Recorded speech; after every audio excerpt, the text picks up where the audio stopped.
चमत्कार क्यों दिखाए? आप कैसे जान सकते हैं चमत्कार परमेश्वर की ओर से है? હવે જુઓ, આ જાણવું આપણા માટે ખૂબ જરૂરી છે. હાલેલુયા. આપણે કેવી રીતના જાણી શકીએ કે જે ચમત્કાર થયો છે એ પરમેશ્વર તરફથી થયો છે? હવે જુઓ, પરમેશ્વર તરફથી થયો છે. આપણે જ્યારે અહીં આવી બાબતને સાંભળીએ છીએ તો બીજી બાબત એવી છે કે લુસિફર બી ચમત્કાર કરી શકે છે, શૈતાન બી ચમત્કાર કરી શકે છે. હાલેલુયા. ચમત્કાર કરી શકે છે અને ભરમાવી શકે છે. બીજો કરંથી 11મો અધ્યાય અને 13મી કલમ વાંચો. બાઇબલ પઢો. 11, 12 અને 13 વાંચો.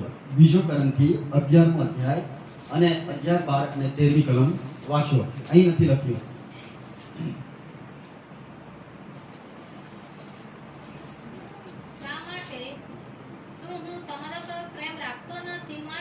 કઈ કલમ વાંચો છો?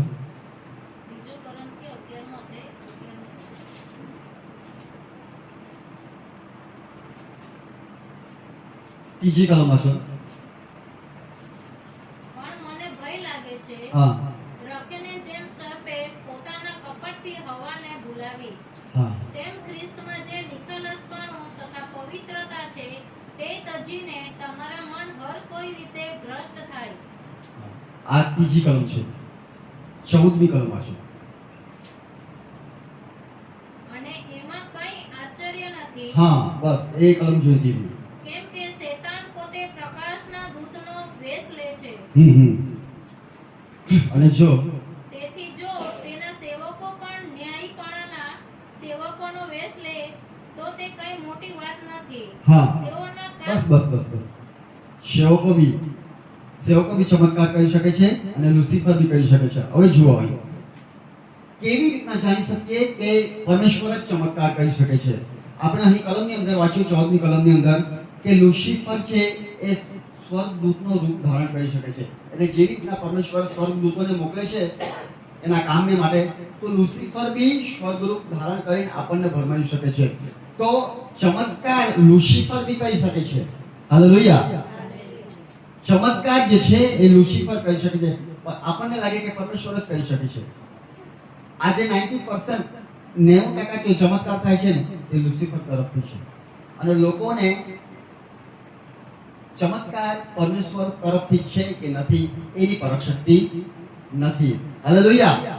પરખ શક્તિ નહીં હોવાને કારણે લુસિફર જે ચમત્કાર કરે છે એની અંદર ફસાઈ જાય છે. અને લુસિફર જે ચમત્કાર કરે છે એની અંદર આત્મિક જીવનની અંદર કઈ સફળતા નહીં મળે. આત્મિક જીવનની અંદર આપણે સફળ નહીં થઈ શકીએ. આપણું આત્મિક જીવન આગળ, ફિઝિકલ જીવન છે, શારીરિક જીવન છે, આપણું આગળ વધી શકે છે. શારીરિક રીતે તમે આશીષ પામી શકો છો, શારીરિક રીતે તમે આશીષ પ્રાપ્ત કરી શકો છો, પણ અંદરનું આત્માનું જીવન છે એ તમારું ત્યાં જ રહી જાય. લુસિફરનો ચમત્કાર એવી રીતે, લુસિફર ચાહે છે, શૈતાન ચાહે છે કે તમારું ઇટરનલી જીવન, મતલબ કે અંદરનું જીવન છે, અંદરનું મનુષ્યત્વ છે એ તમારું સફળ થવું નહીં જોઈએ, એ આગળ વધવું નહીં જોઈએ. તો તમારા માટે શું કરે છે? ફિઝિકલી બહારના દરવાજા એટલે જગતના દરવાજા ખોલી નાખે છે એના ચમત્કાર દ્વારા. હાલેલુયા. ઈસુ મસીહને શું કહે છે? તું મારી આગળ નમન કરશે, મારું ભજન કરશે તો તને દુનિયાની આખી બધી બાબત છે તને આપી દેવા, એવું કહે છે. હાલેલુયા. તો કેવી રીતે ચમત્કાર કરી શકે?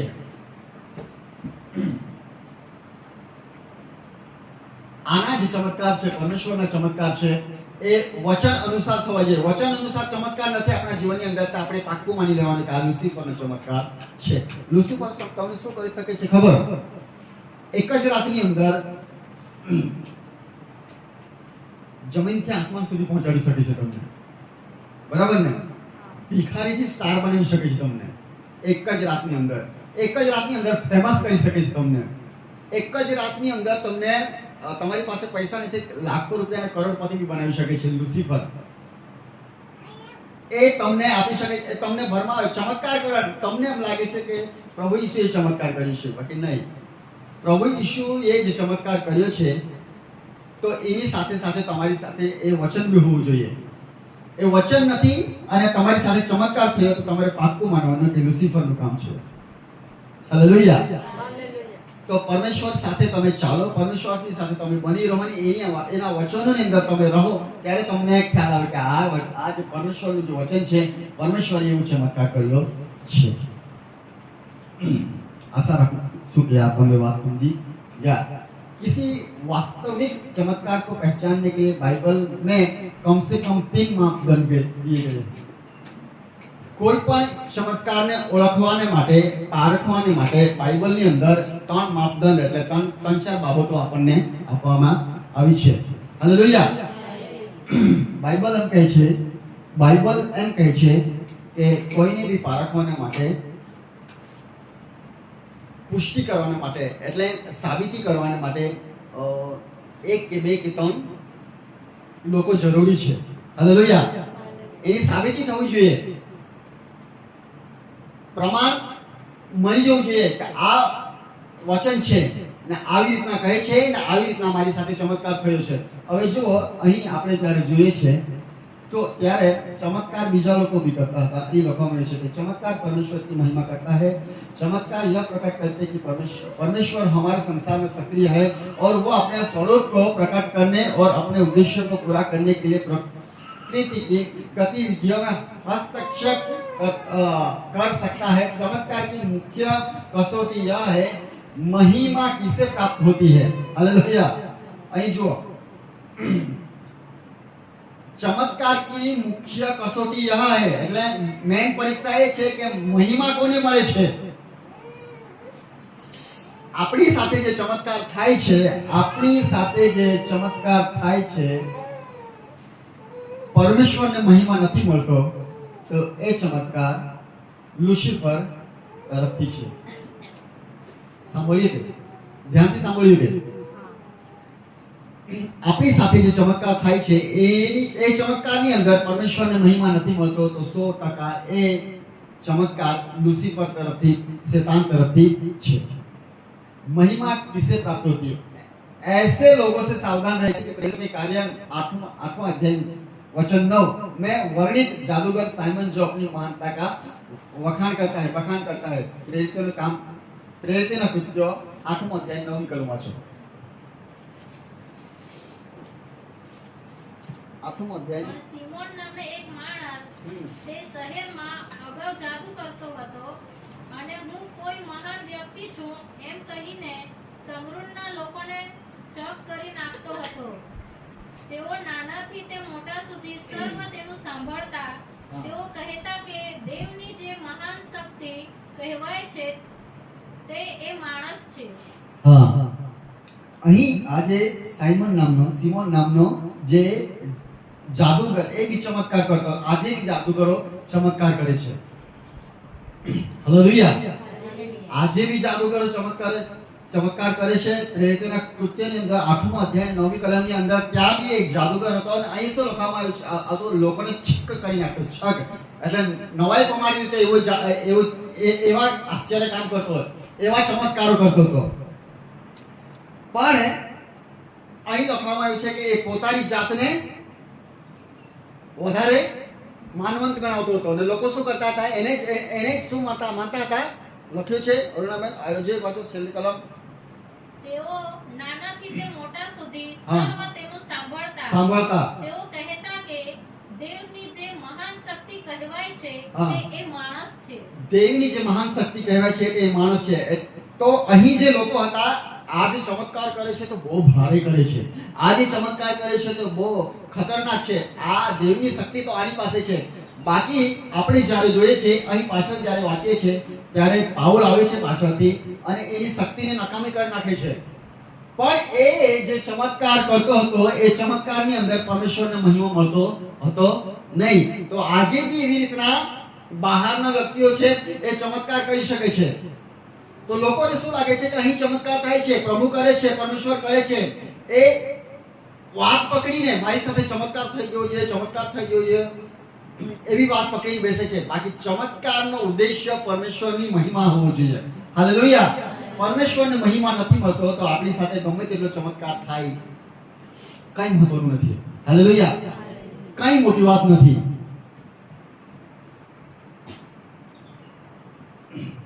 चमत्कार एक धर्मी स्रोत से उत्पन्न होता है.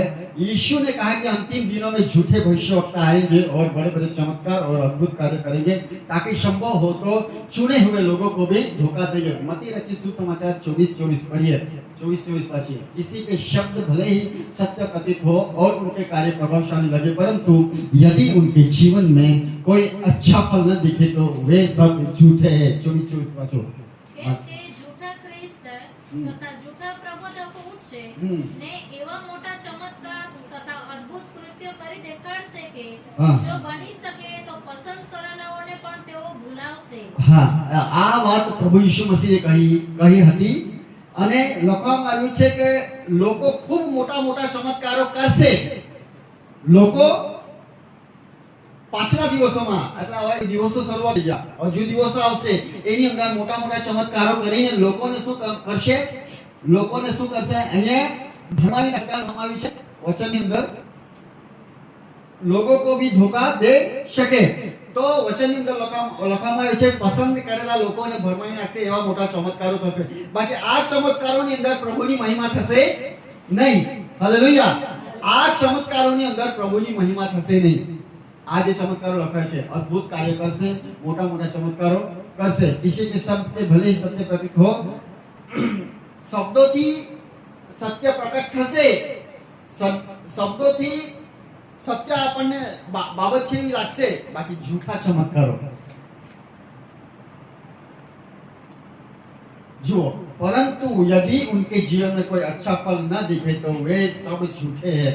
चमत्कार करे कोई भी व्यक्ति करे, कोई भी पास्टर करे, कोई भी सेवक करे, बाकी એની અંદર પ્રભુના જે ફળ છે એ તમને નહીં દેખાય તો તમારે જાણવાનું કે આ ઝૂઠો ચમત્કાર છે.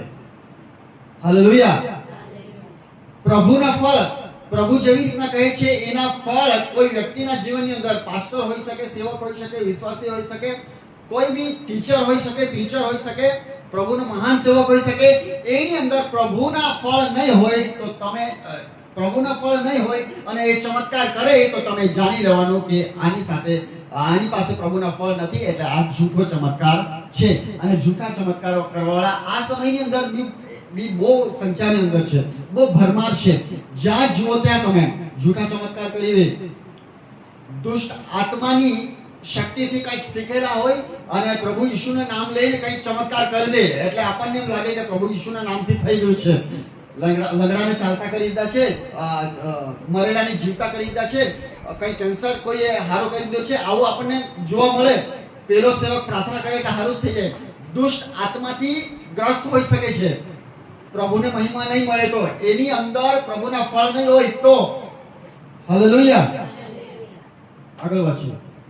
यह चमत्कार पवित्र आत्मा की उपस्थिति को दर्शाता है. पौलुस के अनुसार पवित्र आत्मा के वर्णनों में से एक है आत्मा का भेद करना. એટલે આત્માની પરીક્ષ શક્તિ હોવી જોઈએ આપણને. હાલેલુયા.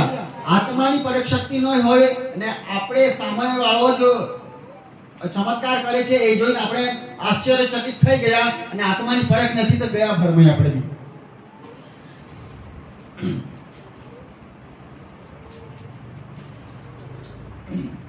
હવે જુઓ, હવે છેલ્લા ભાગ તરફ આવી ગયા છે.